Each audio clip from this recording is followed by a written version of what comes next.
Hai teman-teman semua, selamat datang di channel Pak Rizal Bindo.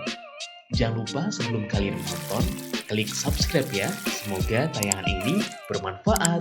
Selamat menonton. Oke, kembali lagi di channel Pak Rizal Bindo. Apa kabar hari ini? Semoga semuanya selalu diberikan kesehatan. Amin. Baik, pada kesempatan kali ini kita nanti akan membahas materi baru yaitu teks cerita inspiratif. Dan materi ini merupakan materi kelas 9 semester 2. Nah, bagi teman-teman yang belum tahu atau belum paham mengenai materi teks cerita inspiratif, yuk kita bahas bersama. Nah, sebelum kita mengenal cerita inspiratif, kita harus tahu terlebih dahulu bahwa pada materi ini kita nanti akan membahas pengertian dan ciri-ciri teks cerita inspiratif. Setelah kita mengetahui pengertiannya dan juga ciri-ciri, kita akan mengetahui juga apa saja jenis dari teks cerita inspiratif. Selain itu, kita nanti juga akan mempelajari mengenai apa? Struktur dan unsur kebahasaan teks cerita inspiratif. Dan yang terakhir, kita juga akan membahas bagaimana penyusunan teks cerita inspiratif. Tentunya kalian tonton sampai akhir ya di channel Pak Rizal Bindo. Oke, sebelum kita mengenal lebih jauh mengenai teks cerita inspiratif, apa sih cerita inspiratif itu? Dari kata inspiratif, kalian harus tahu bahwa inspiratif itu mengandung sebuah makna inspirasi. Tentunya apa?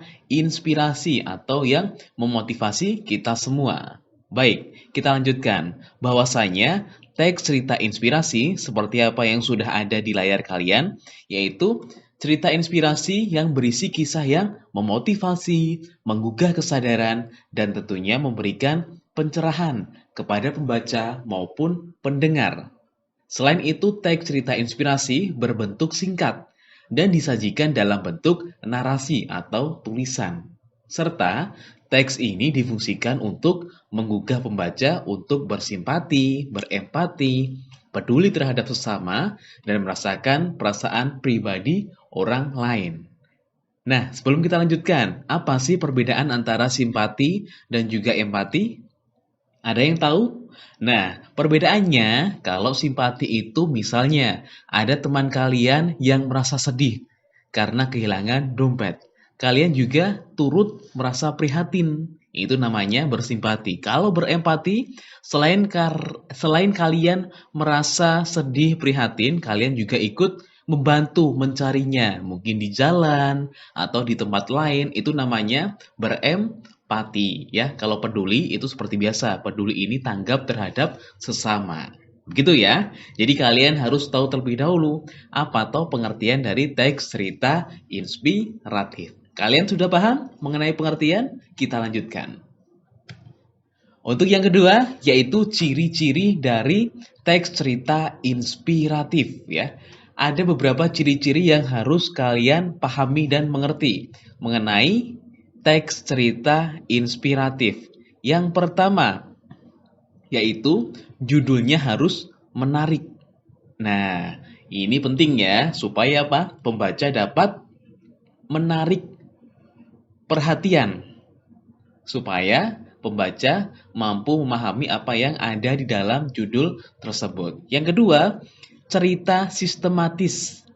Nah, kalau sistematis ini berarti apa? Berarti cerita yang terukur dan terarah, memiliki jalan cerita yang baik. Itu namanya cerita sistematis. Yang ketiga atau yang C, bentuk cerita tidak terlalu panjang. Jadi, cerita inspiratif ini tidak panjang seperti novel ataupun seperti cerita pendek lainnya. Bentuk dari cerita teks cerita inspiratif ini hanya singkat yang mengandung banyak makna. Yang keempat atau yang D, ide cerita bisa muncul dari fenomena dalam masyarakat. Misalnya, kalau kalian menemui anak kecil di jalanan ya, yang sedang bekerja atau sedang mengumpulkan uang, itu merupakan sebuah fenomena yang ada di masyarakat. Yang E, isi cerita mengandung simpati, kepedulian maupun empati. Nah, kita ulang. Mengandung simpati, kepedulian maupun empati. Seperti apa yang sudah Pak Rizal jelaskan di awal tadi, bahwa terdapat simpati atau rasa satu sama lain saling memiliki kepedulian dan juga empati, turut membantu orang yang kesusahan. Yang F, ciri dari teks inspiratif yaitu cerita mampu memotivasi pembaca untuk melakukan perubahan yang lebih baik. Diharapkan bagi kalian yang sudah membaca teks cerita inspiratif dapat apa? Melakukan perubahan yang lebih baik. Serta yang G, pesan disampaikan secara implisit dengan memilih kata-kata yang menyentuh hati. Jadi memilih kata-kata yang maknanya itu dapat membuat hati kita menjadi terenyuh atau tersentuh untuk memiliki rasa peduli. Nah, itu ya mengenai ciri-ciri dari teks cerita inspiratif. Kita lanjutkan kembali.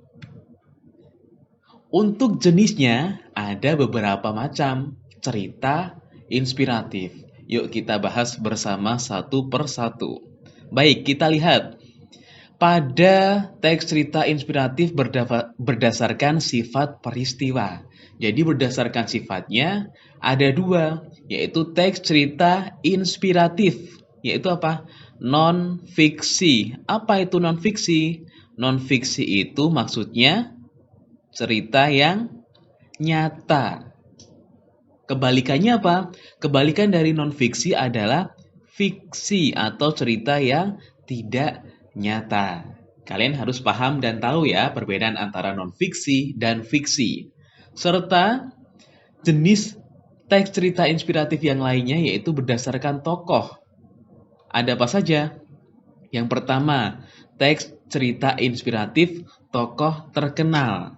Ya, misalnya siapa? Misalnya tokoh pahlawan, B.J. Habibie, kemudian Insinyur Soekarno, ataupun R.A. Kartini.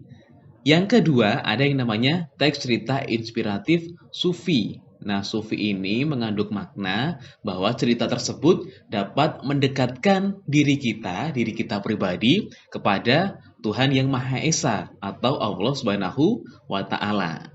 Dapat meningkatkan motivasi kita dalam beribadah atau berbuat kebaikan.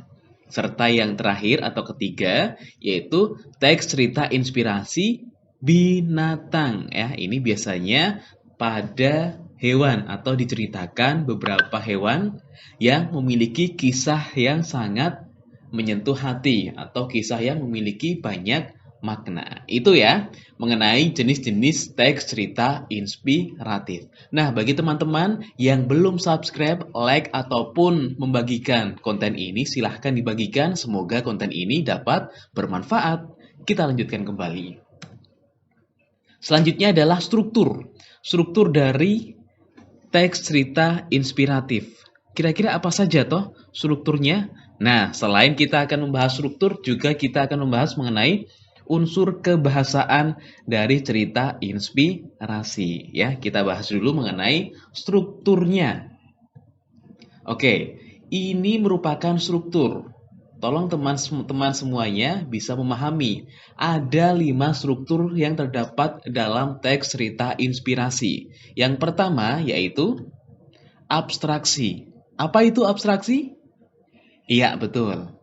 Abstraksi merupakan gambaran isi teks atau bagian dari pengenalan. Yang kedua ada yang namanya orientasi.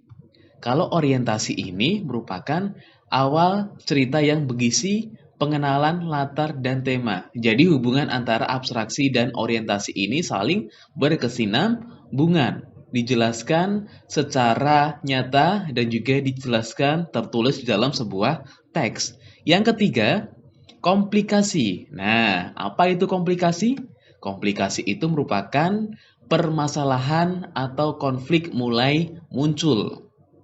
Serta yang keempat, resolusi. Apa resolusi itu?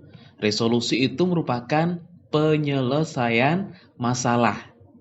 Jadi pada bagian ini masalah selesai atau masalah mengalami sebuah titik dari puncak ke bawah atau menuju penyelesaian konflik. Kemudian yang terakhir adalah koda. Nah, bagian ini merupakan penutup cerita yang berisi kesimpulan atau pesan moral yang ingin disampaikan. Begitu ya. Jadi diingat-ingat, Pak Rizal ulangi lagi. Struktur teks cerita inspirasi ada 5. Yang pertama abstraksi, yang kedua orientasi, yang ketiga komplikasi, yang keempat resolusi, yang kelima koda. Diingat-ingat ya, jadi ada 5 struktur dari teks cerita inspirasi. Baik, kita lanjutkan mengenai kaidah kebahasaan. Ini merupakan unsur kebahasaan dari cerita inspiratif. Kita lihat dulu, yang pertama ada kata keterangan ya. Kata keterangan ini menunjukkan beberapa jenis, ada keterangan waktu, keterangan tempat, dan keterangan kejadian. Oke, yang kedua, unsur kebahasaan pada cerita inspirasi itu ada kalimat deskripsi. Deskripsi itu apa? Sebuah kalimat yang menjelaskan suatu kejadian. Baik deskripsi tokoh yang menjelaskan tokohnya siapa, dia itu siapa. Kemudian deskripsi latar yang menjelaskan tempatnya di mana. Dan juga deskripsi peristiwa yang menjelaskan bagaimana peristiwa tersebut dapat terjadi. Serta pada unsur kebahasaan yang lain juga terdapat sebuah unsur kebahasaan berupa ungkapan perasaan ya. Seperti tadi yang sudah kita pelajari bahwa ada ungkapan perasaan peduli, kemudian simpati dan empati.